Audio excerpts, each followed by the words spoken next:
Back to my channel కళ్యాణం foods. ఈరోజు నేను మీకు పుదీనా పచ్చడి ఎలా చేయాలో చూపిస్తాను.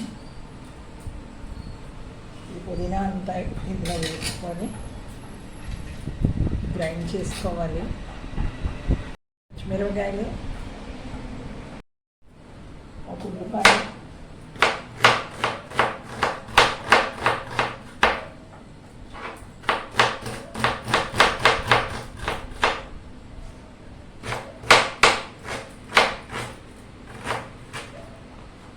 చిన్న చిన్న ముక్కలుగా చేసుకోవాలి.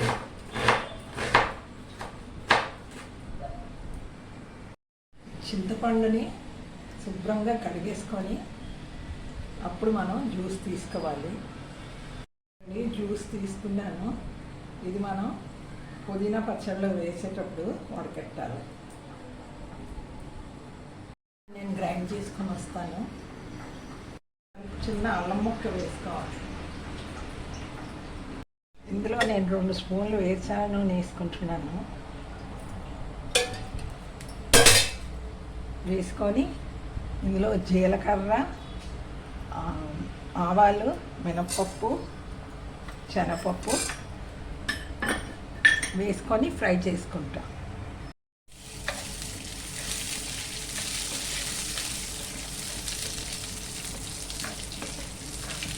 ఇందులో కరివేపాకు అవసరం లేదు.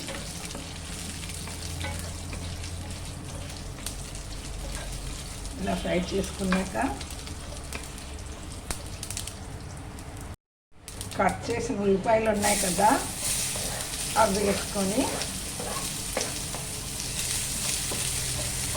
బ్రౌన్ కలర్ వచ్చే వరకు అలా ఫ్రై చేయాలి. చూడండి, బ్రౌన్ కలర్లో వేగిపోయింది ఉల్లిపాయ ముక్కలన్నీ. ఇప్పుడు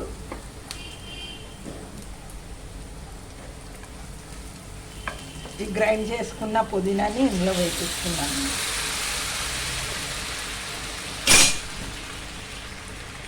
కొంచెం పసుపు,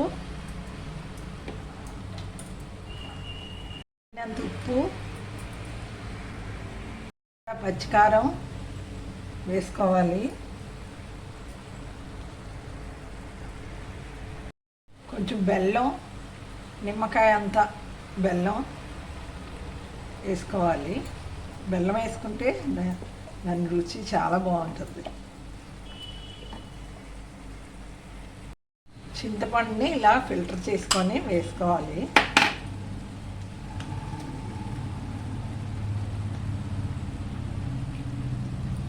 ఇలాగా మళ్ళీ ఒకసారి వాటర్ వేసి కలుపుతాను. చింతపండు మళ్ళీ నేను ఫిల్టర్ చేసుకుంటున్నాను.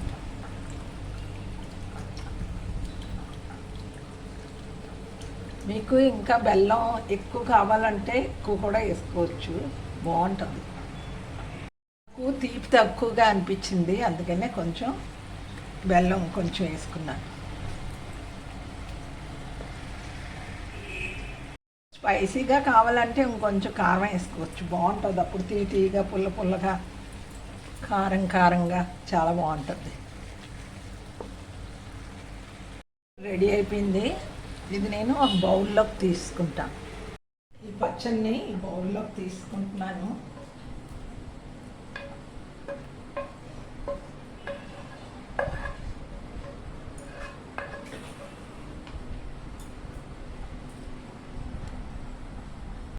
చూడండి, పుదీనా పచ్చడి రెడీ అయిపోయింది.